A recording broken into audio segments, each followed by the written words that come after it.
क्योंकि ये निर्वाचन आयोग चुनाव नहीं करा रहे हमारे देश के अंदर। निर्वाचन आयोग तो आज के टाइम में भारतीय जनता पार्टी के तलवे चाटने वाली कठपुतली है। मैं धनेश्वर महतो। भारत की जनता को गुलामी पसंद है। क्यों कह रहा हूं ये बातें, समझने की जरूरत है। 850 वर्ष मुगलों ने शासन किया है भारत के ऊपर। 250 वर्ष अंग्रेजों ने शासन किया है। अब बहुत जल्दी फिर से भारत में वही स्थिति आने वाली है। लोकतंत्र खत्म होने जा रहा है और राजतंत्र बहुत जल्दी भारत की जनता इसको देखेगी। देश में जिस तरीके का चुनाव भारतीय जनता पार्टी के नेतृत्व वाली सरकार करा रही है, क्योंकि ये निर्वाचन आयोग चुनाव नहीं करा रहे हमारे देश के अंदर। निर्वाचन आयोग तो आज के टाइम में भारतीय जनता पार्टी के तलवे चाटने वाली कठपुतली है। क्योंकि जिस तरीके से 5 राज्यों का चुनाव देखने को मिला और जिस तरीके से ईवीएम की हेरा फेरी कराई गई है, वो जग जाहिर है, पूरी दुनिया देख रही है। वैसे भी नरेंद्र मोदी का इतिहास कुछ बेहतर नहीं रहा है। जब वो घर से जेवर चोरी करके भागा था, तो अब देश में अगर ईवीएम की चोरी करा रहा है तो ये कोई हैरानगी की बात नहीं है। नरेंद्र मोदी घर का जेवर ही लेके भागा था, कोई खाली जेब तो भागेगा नहीं। अरे 15-16 साल की उम्र में घर छोड़ के भागा था। तो नरेंद्र मोदी का इतिहास ही कुछ ऐसा ही है। आज वो देश का ईवीएम चोरी कराता है। अब प्रश्न ये उठता है कि योगी आदित्यनाथ के लिए क्यों नहीं चोरी कराया? क्योंकि योगी आदित्यनाथ नरेंद्र मोदी को कांटे की तरह चुभ रहे थे उत्तर प्रदेश में। अभी पीछे अनबन हुई भी थी, सबने देखा, इसलिए योगी आदित्यनाथ हार गए गोरखपुर से। तो किस तरीके का माहौल उत्तर प्रदेश में था? भाजपा की रैलियों में कहीं कोई 10 आदमी नजर नहीं आते थे। वो व्यक्ति चुनाव जीत रहा है। यह आश्चर्यजनक बात है। अगर इतना ही होता तो पंजाब में भी जीतते, क्योंकि पंजाब की जनता जागरूक है, शेर है, शेर। वहां नरेंद्र मोदी की हेरा फेरी नहीं चली। तो जहां की जनता मरे हुए मुर्दे की तरह समान रहेगा, वहां तो ये सब होगा। वैसे भी भारत की जनता 75% आज के समय में कहूं तो कोई दारू पे बिकता है, कोई तारी पे बिकता है, कोई चाय पे बिकता है, कोई मित्रता में बिकता है और कोई पैसे पे बिकता है। तो लोकतंत्र ये तो फालतू का तंत्र है। यदि एक नगर निगम के चुनाव के लिए 5 लाख रुपया निर्वाचन आयोग एक छोटे से नगर निगम के चुनाव के लिए दिल्ली में एमसीडी चुनाव के लिए तय किया है निर्वाचन आयोग ने, क्या काम है 5 लाख रुपया का? एक छोटा सा नगर निगम का, यानी वहां एमसीडी चुनाव कहते हैं, तो एमसीडी चुनाव के लिए 5 लाख रुपए यदि सिर्फ निर्वाचन आयोग कह रहा है कि आप खर्च कर सकते हैं, तो इसका मतलब किसके लिए खर्च करेंगे वो 5 लाख रुपए? क्या चीज में खर्च करेंगे? ये समझने की जरूरत है।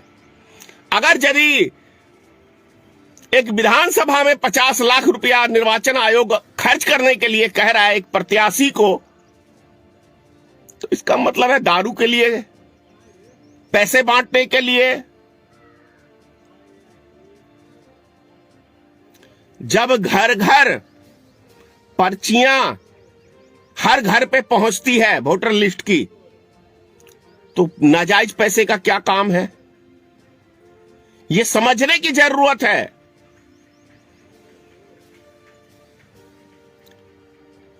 मैं हैरान हूं, जिन महापुरुषों ने देश को आजाद कराया, उनकी आजादी बहुत जल्दी व्यर्थ में जाने वाली है, क्योंकि एक हिटलर सरकार भारत में स्थापित हो गई है। वो चाहे आरओ को, जो निर्वाचन आयोग आरओ नियुक्त करते हैं, उनके मदद से जीते, चाहे ईवीएम की हेराफेरी से जीते। अब ईवीएम की ही बात कर लेते हैं। जापान से इसकी किट आती है, ईवीएम आता है, तो जापान वाले क्यों नहीं ईवीएम से चुनाव कराते हैं? अरे ईवीएम क्या है? एक मशीन ही तो है, और मशीन में जो सरकार सेट करेगी वो सेट होगा।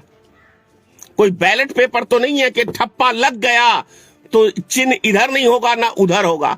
भैया वो मशीन है, मशीन हम बनाते हैं, आप बनाते हैं, और मशीन तो कंप्यूटराइज है। उसमें तो जो बटन आप क्लिक करके दबाएंगे, जैसे सेटिंग करेंगे वैसे सेटिंग होगा। क्योंकि आप सोचने की बात है कि जब पूरे भारत की पार्टी ईवीएम का विरोध कर रही है, सिर्फ दो व्यक्ति, एक भारत सरकार का तलवा चाटने वाला निर्वाचन आयोग, वो ईवीएम के पक्ष में है, और दूसरा भारतीय जनता पार्टी ईवीएम के पक्ष में है। क्यों? यदि बहुमत की ही बात आती है तो बहुमत के आंकड़े में तो कहीं कोई ईवीएम को समर्थन करता ही नहीं, कोई राजनीतिक दल करता ही नहीं। एक भाजपा को, सिंगल भाजपा को छोड़ के ईवीएम का कोई समर्थन नहीं करता, तो फिर भारत देश में ईवीएम पे चुनाव हो रहा है तो क्या कहूं कि निर्वाचन आयोग भारतीय जनता पार्टी का तलवा चाटता है कि नहीं चाटता है? 100% चाटता है, माल मिलता है। क्योंकि नरेंद्र मोदी की सरकार ही एक माइनज की सरकार है। माइनज करना खूब बेहतर तरीके से जानती है, कैसे मीडिया को माइनज करना है, कैसे अफसर को माइनज करना है, कैसे निर्वाचन आयोग को माइनज करना है, कैसे ईवीएम को हेराफेरी करवाना है। ट्रक के ट्रक पकड़े गए हैं ईवीएम। वो भी सोचने की बात यह है कि ट्रेनिंग चुनाव से एक दिन पहले होता है, ईवीएम कैसे खुलता है, या ट्रेनिंग उससे पहले होता है? 4 महीने पहले परीक्षण देते हैं। क्या चीज के लिए शिविर लगाया जाता है, क्या चीज के लिए ट्रेनिंग, इसी के लिए दिया जाता है ना। किसको उल्लू बना रहे हैं ये निर्वाचन आयोग के अधिकारी? ट्रक के ट्रक, वाराणसी में 3 ट्रक थे, 2 भाग गए और 1 पकड़ा गया। यह जीता जागता प्रमाण है। बैलेट पेपर, जो सरकारी कर्मचारी अपना मत का प्रयोग किए हैं, वो कूड़े के ढेर में बैलेट पेपर उत्तर प्रदेश में पकड़ा जाता है, तो क्या निष्पक्ष भारत में चुनाव हो रहा है? भारतीय जनता पार्टी की सरकार निष्पक्ष चुनाव करा रही है क्या भारत में? बहुत बहुत बधाई हो नरेंद्र मोदी को। चोरों की सरकार ने आखिर फतेह हासिल कर ली, विजय हासिल कर ली। यही कहूं, क्या चोर नहीं हो नरेंद्र मोदी? एक बात और, 23,000 करोड़ का गुजरात में घोटाला हुआ है। 23,000 करोड़ का बैंकिंग घोटाला 1 महीने पहले हुआ है। मतलब वो भी लापता हो गए। चौकीदार हो, क्या चीज की चौकीदारी करते हो? ईवीएम की, कि ये कैसे हेराफेरी करते हैं? और ये जो भारत की बैंकों का पैसा लूट के विदेश में शिफ्ट हुए हैं, 2012 में ठीक है कांग्रेस के सरकार ने देना चालू किया, लेकिन 2017 तक पैसा किसने दिया? 2014 में तो कांग्रेस की सरकार चेंज हो गई थी, तो 2014 के बाद तो जो बाकी फाइनेंस हुए वो तो भारतीय जनता पार्टी की सरकार ने ही किया है। उस कंपनी को, गुजरात की कंपनी को, गुजरात में जो कंपनी है, तो इसका मतलब, दूसरी बात, फाइनेंस दोनों सरकारों ने किया, भाजपा ने भी किया, कांग्रेस ने भी किया, लेकिन वीजा देने का काम किसकी सरकार ने किया? भारतीय जनता पार्टी की सरकार ने किया। तुम चौकीदार क्या चीज के हो भाई? वीजा देने के लिए कि भैया घोटाले का पैसा आधा इधर लाओ, हम वीजा देते हैं और विदेश में आपको शिफ्ट कराते हैं।